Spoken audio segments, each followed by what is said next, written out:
Good day, everybody, and welcome to another edition of the Military and Foreign Affairs Network. I am your host, the voice of reason.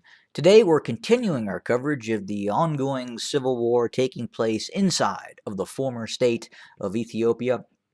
And today we're going to jump right into our battlefield updates and try to kind of remove some misconceptions about this ongoing operation by the Tigrayan Defense Forces within the scope of the Afar region. So there has been some recent information being put out on YouTube and some other areas in which information is distributed, and that information is indicating that the Tigrayan Defense Forces are very close to either capturing the town of Sirte or the vital road junction, the A1 road junction, just to the northeast of the capital of Afar, which is Samara. And again, some of this information would indicate that the TDF, or at least advanced elements of the TDF, are very close to moving on Sirte and severing the Djibouti Ethiopian main highway. And we would like to kind of put that to rest at this moment. That is not occurring.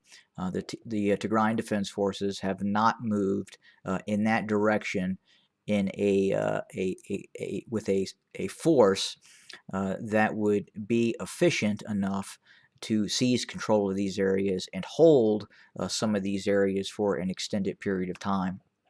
And any move on these areas outside of a very large force construct would really serve no purpose. So again, the idea that the TDF is advancing towards Samara and Sirte is really a misconception, and I would encourage those individuals not to bite into some of those fantasies, because it simply is not occurring. Could there be long-range reconnaissance elements of the TDF advancing deep into the Afar region? Yes, that is happening, but again, a major battalion regimental size operation to move on to Samara and or Sirte is currently not occurring.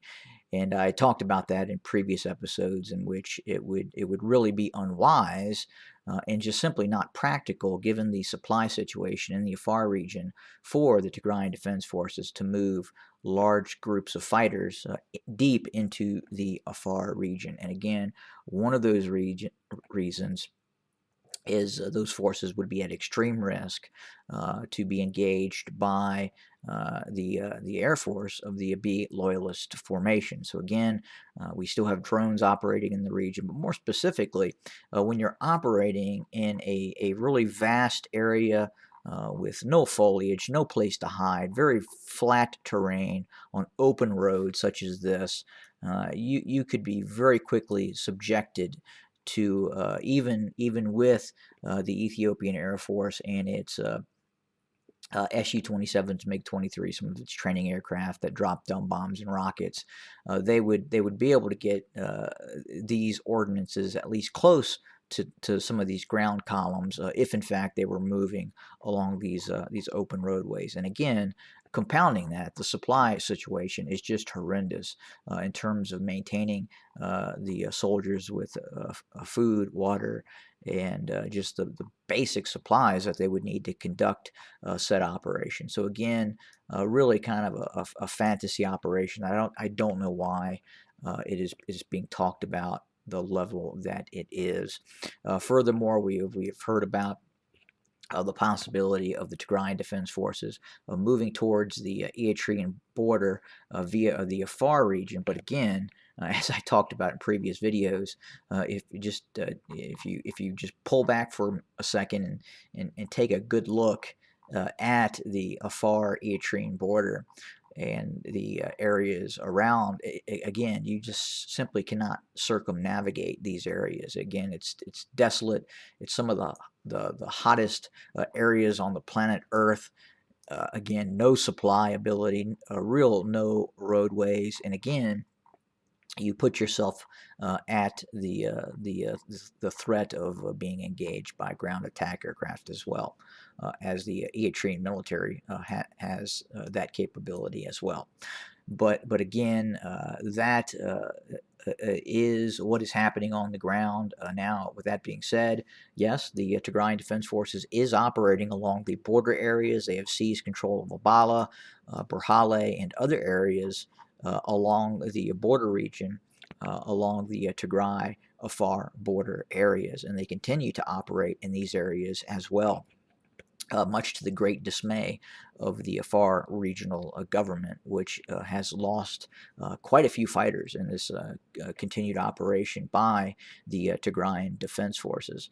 But again, we at MFAM have never been big on the idea of Afar operations by the TDF.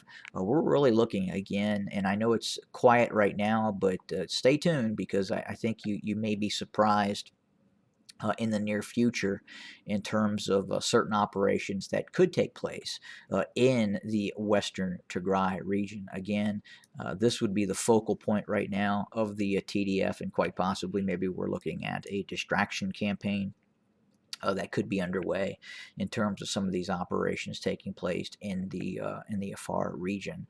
But again, that is what is happening on the ground. Again, the idea that the TDF has moved over 100 miles into this desolate terrain, again, really serves no purpose, and would really be strategically unwise and not prudent for the TDF to conduct said operation. Now, with that being said, again, the operations that are taking place along the Afar Tigray border have been very, very successful of late, and they have destroyed and eradicated multiple units of the Afar regional militia forces that had been allied with the despotic regime in Eritrea. And as we know, the Eritrean armed forces, I've talked about this previously, are conducting a train and equip program with some Afar regional forces in these areas. And that was one of the main reasons for the TDF's activity into the Afar region.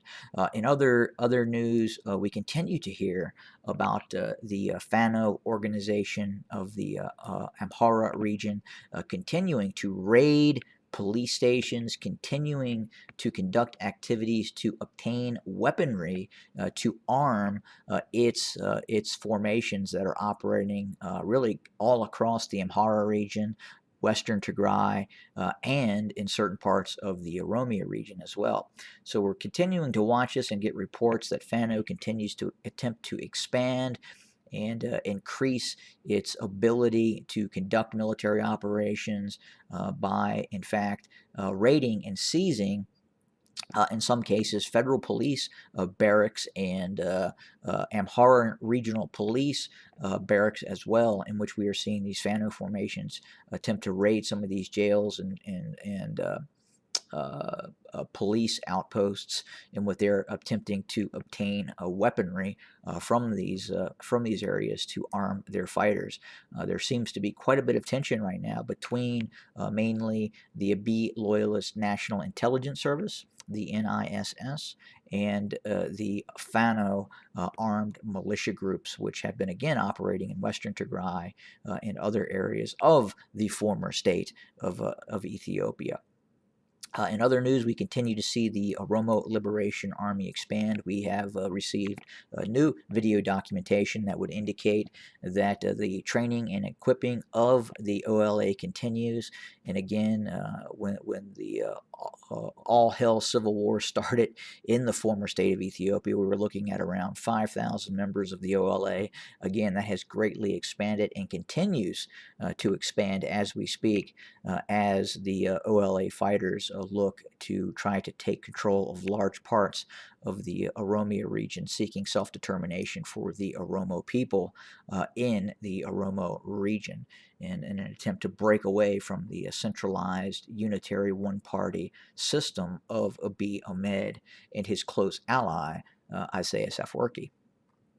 In other news, we continue to also see the consolidation and the deployment of the Tigrayan Defense Forces Again, I talked about the focus on Western Tigray, but at the same time, with some of this lull and fighting that has taken place, especially with the decrease in fighting in the northern Amhara, southern Tigray region, where we had seen some of those major military operations. A lot of these TDF units have been able to go back into the Tigray region, recoup, re-equip, and then prepare for quite possibly further operations. And some of those operations, we believe, are going to be directed towards the western Tigray area of operations.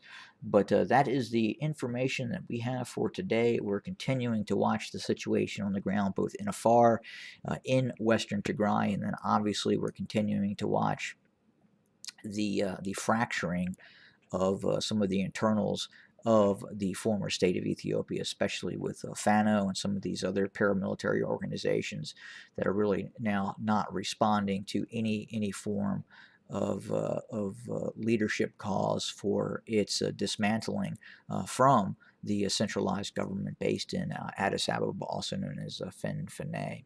But we'll continue to keep an eye on the situation and we'll report with further content. Have a good day, everybody.